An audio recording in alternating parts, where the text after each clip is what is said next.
예수님은 십자가를 지시기 전 겟세마네 동산에서 내 원대로 마시고 아버지의 원대로 되기를 원하나이다 라고 최후의 기도를 드렸습니다. 그리고 십자가상에서 7마디를 하시면서 다 이루었다라고 하는 말씀으로 하나님의 구원 사역을 완전히 성취하였습니다. 나와 무관한 십자가가 아닙니다. 내가 죽을 수밖에 없는 자리에서 대신 예수님이 십자가를 지신 것입니다. 내가 지옥 가야 되는데 대신 예수님께서 십자가를 지심으로 지옥의 형벌을 면하게 된 것입니다. 나와 상관이 없는 십자가가 아니라 내 인생의 중심에 서 있는 십자가입니다. 그렇다면 예수님께서 십자가에서 처형됨으로 이 사실을 믿은 우리는 어떻게 되었습니까? 먼저는 우리의 죄가 다 용서되었습니다. 본문 5절을 보시면 그가 찔림은 우리의 허물 때문이요 그가 상함은 우리의 죄악 때문이라 라고 말씀합니다. 그리고 6절에서는 우리 모두의 죄악을 그에게 담당시키셨도다 라고 말씀합니다. 예수님은 예수님의 죄 때문에 십자가의 형을 받은 것이 아닙니다. 우리의 죄 때문에 십자가 형을 받으셨다는 것입니다. 죄의 삭은 사망인데 예수님이 십자가를 대신 지심으로 우리는 완전히 죄의 삭스로부터 해방되었습니다. 죽음으로부터 해방되었다는 것입니다. 무엇이 인간을 죄악으로부터, 무엇이 죽음으로부터 해방될 수 있겠습니까? 바로 십자가입니다. 주님께서 우리의 죄를 대신해서 십자가에 못 박혀 죽으심으로 말미암아 우리의 모든 죄의 대가를 치르셨습니다. 그러므로 우리는 이제 우리의 옛사람이 십자가에 못 박힌 사실을 믿어야 합니다. 성경은 우리가 십자가에서 못 박힌 것을 3가지 말씀하고 있습니다. 첫 번째는 옛사람입니다. 로마서 6장 6절을 보시면 우리가 알거니와 우리 옛사람이 예수와 함께 십자가에 못 박힌 것은 이라고 말씀합니다. 예수 믿기 전에 옛사람의 모습은 십자가에 못 박혀 죽었다는 것입니다. 두 번째는 육체의 정과 욕심입니다.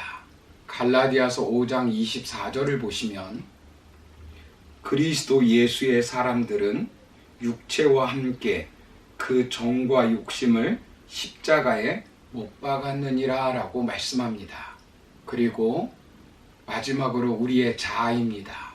갈라디아서 2장 20절을 보시면 내가 그리스도와 함께 십자가에 못 박혔나니 그런즉 이제는 내가 산 것이 아니요 라고 말씀합니다. 그러므로 우리는 이제 이것들은 다 십자가에서 못 박혔다는 사실을 믿고 십자가의 능력으로 살아야 한다는 것입니다. 두 번째로 우리는 나음을 입었습니다.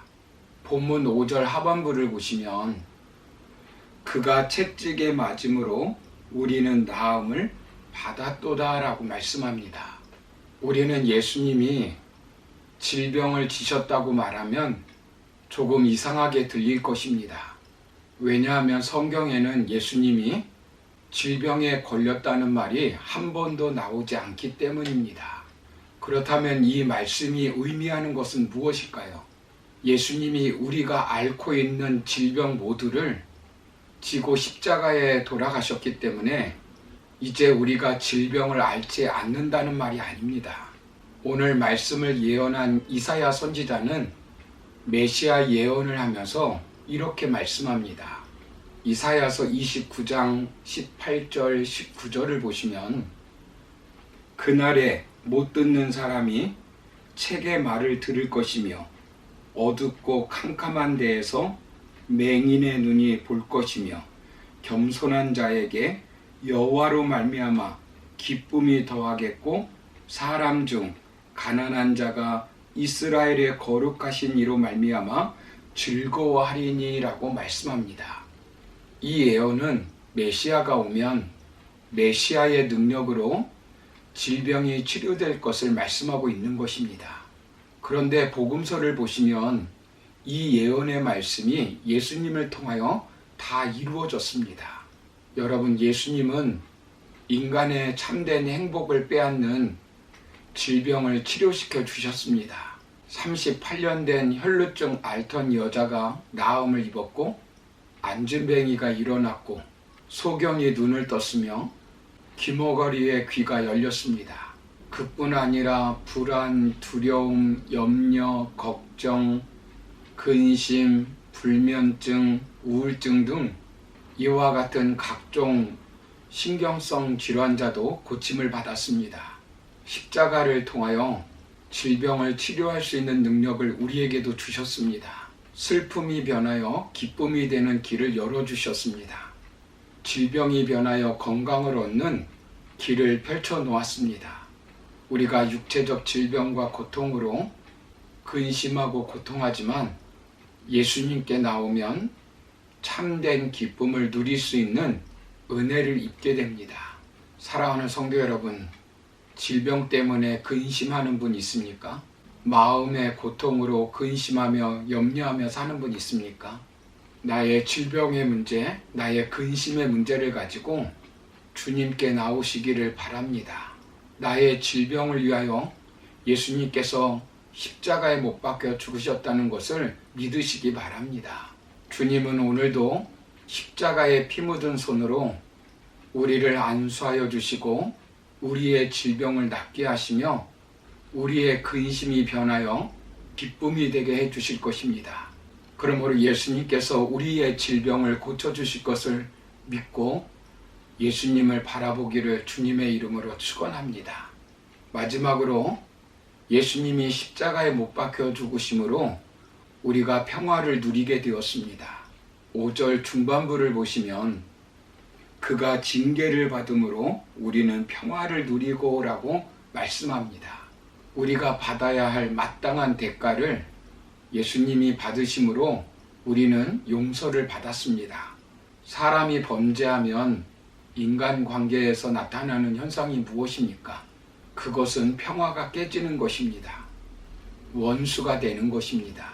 그러나 예수님이 화목 제물로 바쳐짐으로 우리는 하나님과 참 평화를 누리게 되었습니다.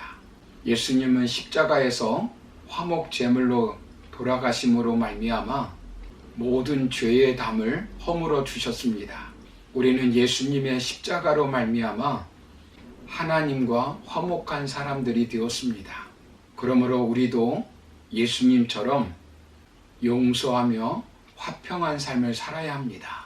십자가를 바라보며 부부가 용서하며 평화를 누려야 합니다. 교인들끼리 서운한 감정 풀어버리고 평화를 누려야 합니다. 부모와 자식이 십자가의 사랑으로 용서하고 평화를 누려야 합니다. 예수님은 유다의 탐욕 때문에, 빌라도의 비겁 때문에, 제사장들의 시기 때문에 돌아가신 것이 아닙니다. 우리의 죄 때문에 돌아가신 것입니다. 사랑하는 성도 여러분, 예수님은 우리의 죄 문제를 해결하시기 위해서 십자가에 못 박혀 죽으신 것입니다. 우리의 죽음의 문제를 해결하기 위해서 십자가에 못 박혀 죽으셨습니다. 예수님은 우리에게 참된 평화를 주시기 위해서 십자가에서 못 박혀 죽으셨습니다. 그러므로 우리는 예수님의 십자가를 믿고 죄에서 자유함을 얻고 질병에서 나음을 입으며 참 평화를 누리며 살아가는 저와 여러분 다 되기를 주님의 이름으로 축원합니다. 감사합니다.